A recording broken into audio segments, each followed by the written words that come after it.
Hey guys, welcome back to my channel. आज हम class 10th का सेकंड चैप्टर स्टार्ट करेंगे जिसका नाम है पॉलिनोमियल्स। पॉलिनोमियल्स का हमारे पास फर्स्ट टॉपिक जो है वो है relationship between zeros and coefficient of a polynomial. हमें रिलेशन बताना है एक पॉलिनोमियल इक्वेशन के ज़ीरोज़ और उसके कोफिशिएंट का। Zeros of a polynomial equation क्या होते हैं हमारे पास? जैसे एक एग्जांपल ले लीजिए, हमारे पास एक इक्वेशन है 2x² माइनस 8x प्लस 6। ये हमारे पास एक पॉलिनोमियल इक्वेशन है, ठीक है। तो इसके जो ज़ीरोज़ आएंगे, ज़ीरोज़ क्या होगा हमारे पास? जिस इक्वेशन पे मतलब जिस x की वैल्यू पे कोई x की वैल्यू डाल देंगे हम, इस वैल्यू पे इस इक्वेशन की वैल्यू 0 हो जाएगी।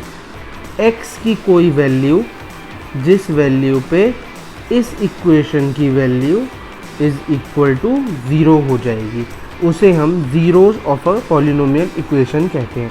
अब zeros of a polynomial equation निकालते कैसे हैं? वो निकालते हैं मिडल टर्म स्प्लिटिंग से। मिडल टर्म स्प्लिटिंग का मतलब क्या होता है? हमें मिडल टर्म को इस तरह से तोड़ना है कि हमारे पास जो कांस्टेंट टर्म है और जो x² का कोफिशिएंट है उसका जो मल्टीप्लाई मतलब जो प्रोडक्ट आता है, जैसे 6 2 12, ठीक है, ये प्रोडक्ट आया हमारे पास, तो ये प्रोडक्ट भी आना चाहिए और मिडल टर्म स्प्लिट करें जब हम, जैसे मान लीजिए कि हमने a माइनस बी की फॉर्म में लिखा मिडल टर्म को अपनी a माइनस बी की फॉर्म में या a प्लस बी की फॉर्म में लिखा, तो हमारे पास मिडल टर्म भी आ जाए और इस a इंटू बी को मल्टीप्लाई करके हमारे पास ये वैल्यू भी आ जाए, जो वैल्यू हमारी कैसे आ रही है? कांस्टेंट और x² के कोफिशिएंट को मल्टीप्लाई करके। कोई भी पॉलिनोमियल इक्वेशन कैसी होती है?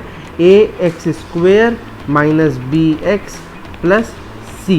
a क्या है? x² का कोफिशिएंट है हमारे पास, x² का, b क्या है? x का कोफिशिएंट, और c क्या है हमारे पास? कांस्टेंट है c, है ना। तो अब रिलेशन क्या होता है? रिलेशन जो होता है, हम ज़ीरोज़, एक पॉलिनोमियल इक्वेशन के दो ज़ीरोज़ होते हैं, अल्फ़ा और बीटा से, जिसको हम डिनोट करते हैं। तो अब रिलेशन क्या होता है? हमारे पास सम ऑफ ज़ीरोज़ मतलब अल्फ़ा प्लस बीटा जो है हमारे पास माइनस बी बाई ए की टर्म्स में आना चाहिए। मतलब alpha plus beta must be equal to minus B by A. Minus B by A क्या है हमारे पास? मतलब x minus coefficient of x upon coefficient of x², ठीक है। ये माइनस बी बाई ए ये डिनोट करता है। और अल्फ़ा इंटू बीटा, ये भी रिलेशन हमें प्रूफ करके देगा, जो कि आता है c by A. c by A क्या हो गया? c हो गया कांस्टेंट टर्म हमारे पास, और a क्या हो गया?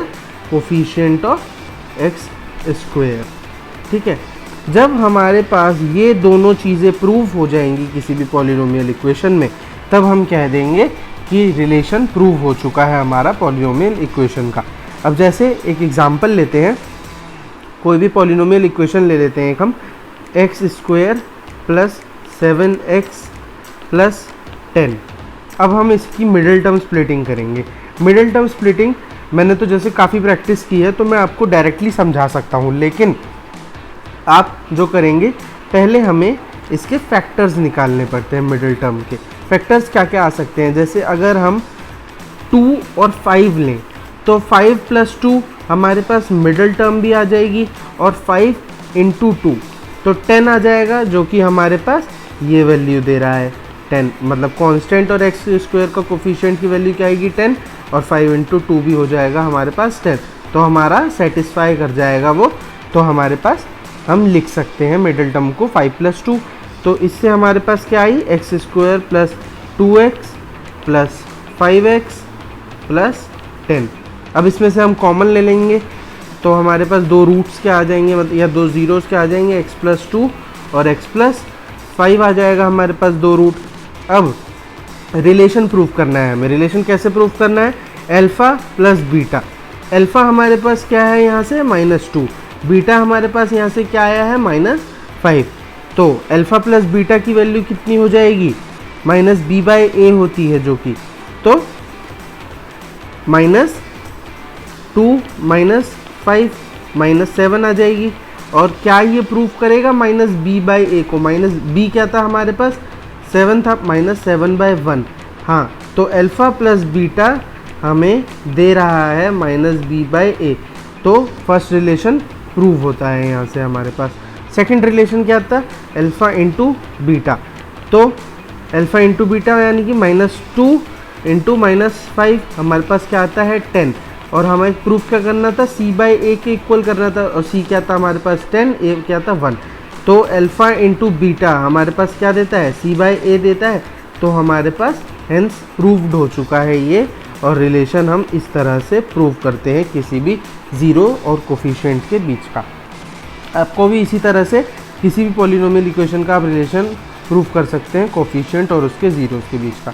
अगर आपको कोई भी डाउट हो आप मेरे से कमेंट सेक्शन में पूछ सकते हैं। आप इसकी प्रैक्टिस कीजिए अच्छे से, और नेक्स्ट वीडियो में मिलते हैं, फिर इसके आगे का टॉपिक हम कंटिन्यू करेंगे।